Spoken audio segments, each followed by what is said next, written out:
Jadi begini teman-teman sekalian ya, cara belajar mata kuliah saya ini itu tolong betul-betul diperhatikan ini ya, terutama di kolom 2 sebelum terakhir ini. Ya, apa sih yang harus harus teman-teman mahasiswa lakukan dalam proses pembelajaran 1 minggu? Misalnya ini, membaca bahan kajian. Itu ya dibaca ya. Kemudian berdiskusi di grup WA atau di Learning Management System yaitu e-kampus yang ada yang kita gunakan ini. Silakan ditanyakan di situ. Ya, berdiskusi. Sejauh ini masih lemah sekali, masih kurang ya. Diskusi di grup itu masih sangat kurang sekali. Ya, padahal itu kalau teman-teman lihat di kesepakatan belajar kita di rencana perkuliahan semester RPS kita itu ada penilaian yang memang untuk ada penilaian terkait dengan diskusi ini gitu. Nah, kemudian mengerjakan tugas. Setiap penilaian kan mesti ada tugas ya. Nah, tugas ini kenapa selalu ada? Karena dengan tugas inilah untuk memastikan teman-teman itu bisa menguasai yang ini. Coba dilihat di kolom kedua ini ya, kolom kedua ini. Ini adalah target perkuliahan dalam minggu ini. Misalnya mahasiswa dituntut untuk mampu menganalisis unsur-unsur dalam pembiayaan suatu pendidikan. Itu apa saja yang ada di sana. Kemudian menganalisis bagaimana cara mengimplementasikan fungsi-fungsi manajemen itu dalam pembiayaan. Itu ada. Nah, ini yang harus dikuasai. Oke. Nah, untuk menguasainya ini itu dengan cara melakukan ini. Melakukan di kolom keberapa ini? 1, 2, 3, 4, 5, 6. Kolom ke-6 ini. Gitu. Nah, dan kolom kelimanya ya. Masa diberi kesempatan untuk mendalami bahan kajian telah disediakan. Jadi saya selalu menyediakan bahan kajiannya ya, bahan pembelajaran perkuliahannya. Biasanya saya dalam tiga bentuk ya. Bahan yang saya serahkan itu 3 bentuk. Yang pertama dalam bentuk PDF. Ini yang penjelasannya panjang lebar itu. Kemudian saya sediakan juga model PowerPoint yang seperti ini. Kemudian saya sediakan juga videonya, rekaman saya. Itu saya kirimkan keyword. Itu silakan dipelajari. Kalau nggak cukup membaca, misalkan karakteristik mahasiswa itu biasanya kalau membaca itu nggak tahan terlalu lama gitu ya. Ya udah dengarkan aja melalui videonya, nonton videonya ya. Kalau nggak suka nonton, berarti baca dan seterusnya. Jadi itu memang disediakan untuk agar mahasiswa itu bisa menyesuaikan dengan kondisi. Oke ya, ini tolong ini betul-betul dilakukan. Ini masih ada kesempatan separuh jalan dalam semester ini. Ya. Tolong diperhatikan bagaimana cara belajar jarak jauh seperti ini. Oke ya, gimana mahasiswa teman-teman? Oke ya.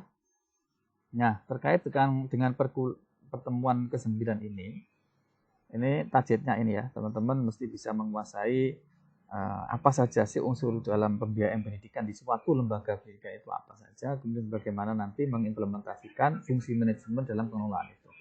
Nah, intinya ini teman-teman ya. Ya, kalau kita lihat pembiayaan di suatu lembaga pendidikan itu kan tidak lepas dari ada biaya investasi, ada biaya operasional. Biaya operasional itu biaya yang rutin, yang harian, yang bulanan gitu ya. Misalkan gaji guru, kemudian biaya kegiatan ini, itu, biaya listrik dan sebagainya, biaya operasional. Ini memastikan bahwa kegiatan sehari-hari itu bisa berjalan gitu. Tapi ada yang sifatnya biaya itu biaya yang gede, yang pengembangan, misalnya membangun gedung, membangun perpus, membeli buku-buku perpus, itu namanya biaya investasi. Jangka panjang manfaatnya. Nah, bisa jadi ada pembiayaan lain yang tidak masuk dalam 2 hal ini gitu ya. Nah, semuanya ini harus diatur. Harus diatur. Kenapa diatur? Ingat bahwa semua lembaga itu memiliki sumber daya yang terbatas. Sumber daya yang terbatas.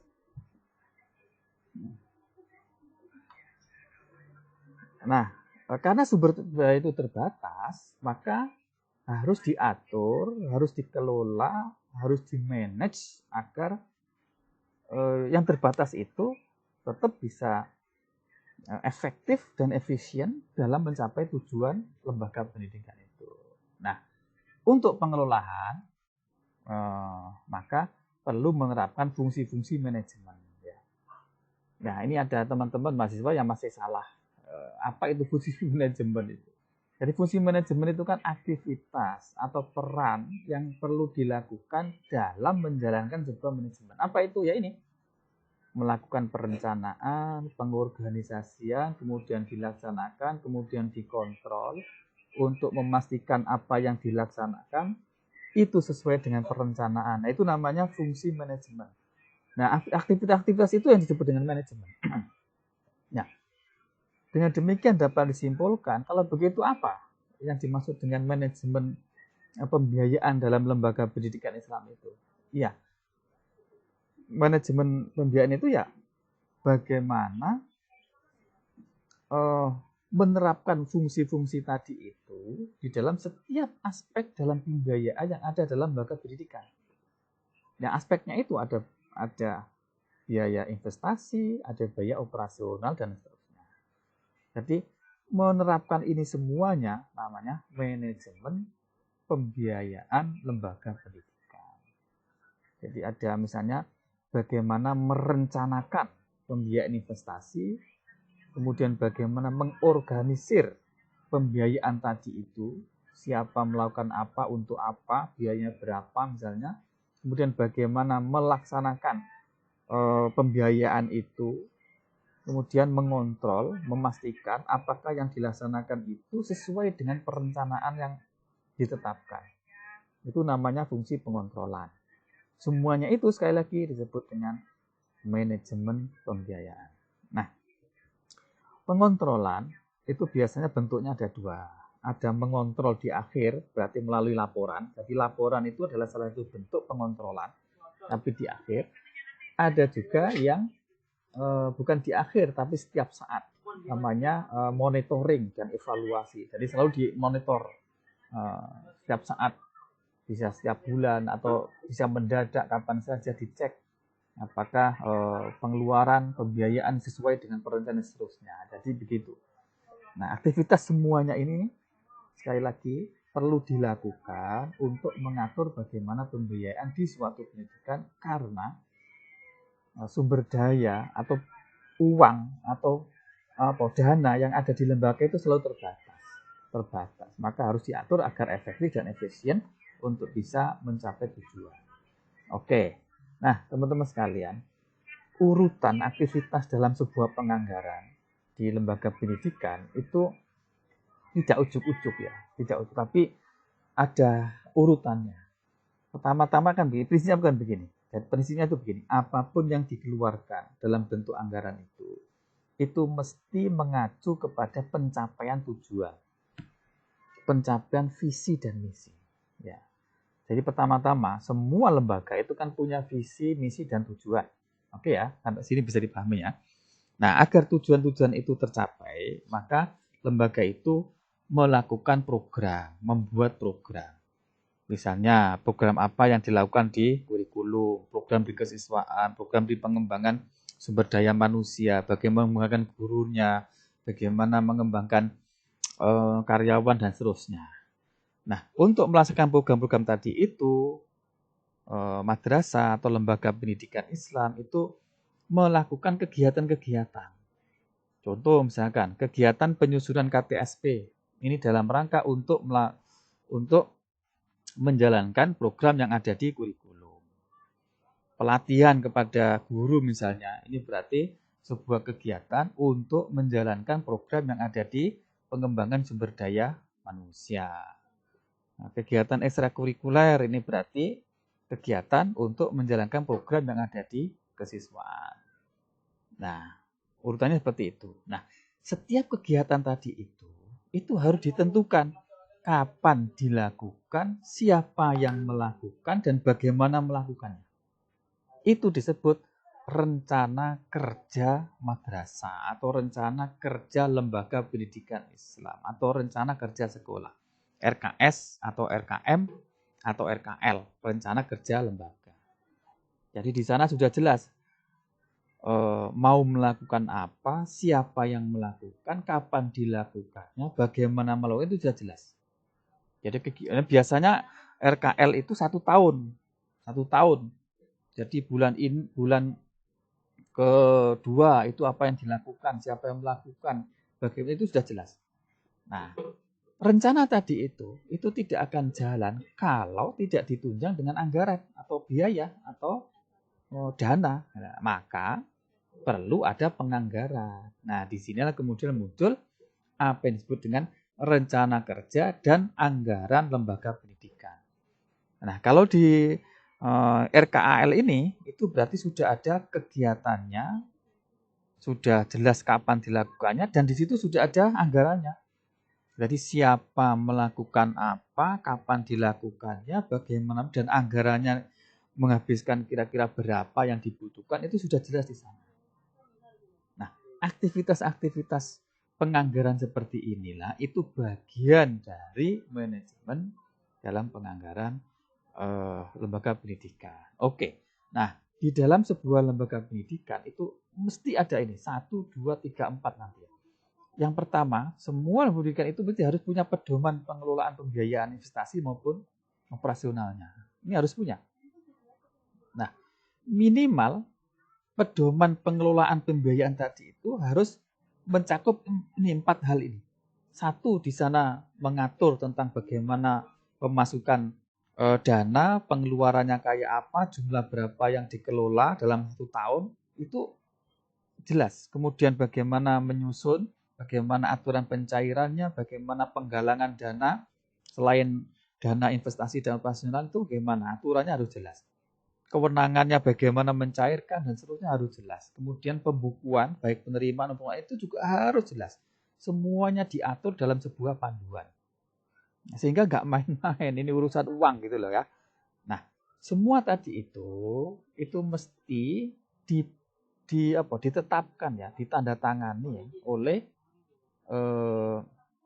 diputuskan oleh komite sekolah atau komite madrasah atau komite lembaga itu yang kemudian ditetapkan oleh kepala lembaga. Jadi dirapatkan, diputuskan oleh komite, kemudian ditetapkan, ditandatangani oleh kepala madrasah, kemudian disetujui oleh institusi yang ada di atasnya. Nah, pertanyaannya siapa institusi yang ada di atasnya ini? Kalau madrasahnya atau lembaganya itu swasta, berarti yayasan. Kalau negeri, berarti bisa Kementerian Agama di kantor Kementerian Agama di kabupaten atau kota atau dinas pendidikan. Nah, semua itu setelah ditetapkan, disahkan dan disetujui harus disosialisasikan. Kita pastikan semua warga madrasah, warga sekolah, warga lembaga itu harus tahu dananya tahun ini itu berapa, digunakan untuk apa saja rencananya, dari mana sumbernya, itu harus disosialisasikan. Nah, sehingga transparan, semuanya bisa mengakses, semuanya bisa melihat. Nah, dengan demikian, maka semua hal itu bisa dipertanggungjawabkan, bisa akuntabel namanya. Akuntabel itu semua hal bisa dipertanggungjawabkan, asalnya dari mana, diarahkan kemana, siapa melakukan, kalau kewenangannya siapa, itu bisa diurus, bisa dilacak. Itu berarti akuntabel. Nah, untuk menjamin bahwa semua itu bisa dipertanggungjawabkan, maka harus ada unsur keterbukaan. Semua orang bisa lihat, bisa dicek. Namanya transparansi dan akuntabilitas. Nah, teman-teman sekalian, apabila suatu lembaga itu dikelola seperti ini, 1, 2, 3, 4 ini, maka pengelolaan pembiayaan di suatu lembaga itu akan mendapatkan kepercayaan. Nah, kita tahu bahwa banyak sekali lembaga-lembaga pendidikan itu bisa runtuh, bisa bermasalah karena gara-gara penganggaran ini yang tidak transparan, tidak bertanggung jawab dan seterusnya. Saya kira pertemuan kali ini itu cukup. Nanti teman-teman bisa diperluas, termasuk detailnya, perincian detailnya kayak apa pengelolaan itu di bahan yang sudah saya sampaikan di e-kampus yang berupa dalam bentuk PDF ya, dalam bentuk PDF, tolong nanti di-download, kemudian dibaca, direnungkan, kemudian didiskusikan di grup WA kita atau ditanyakan di e-learning kita, e-kampus ya. Sekian mungkin ya untuk presentasi kali ini. Berikutnya mungkin kalau ada pertanyaan silakan disampaikan. Setelah ini tentu ada tugas, ini tugasnya ya. Tolong dibaca bahan PDF yang ada.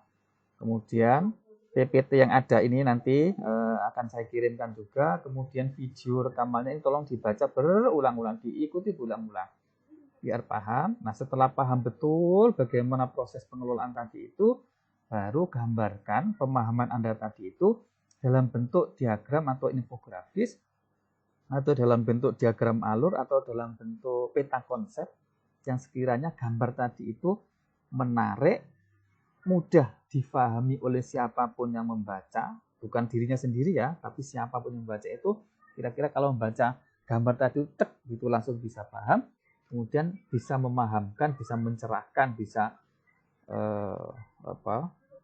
mencerahkan kepada siapapun yang membaca.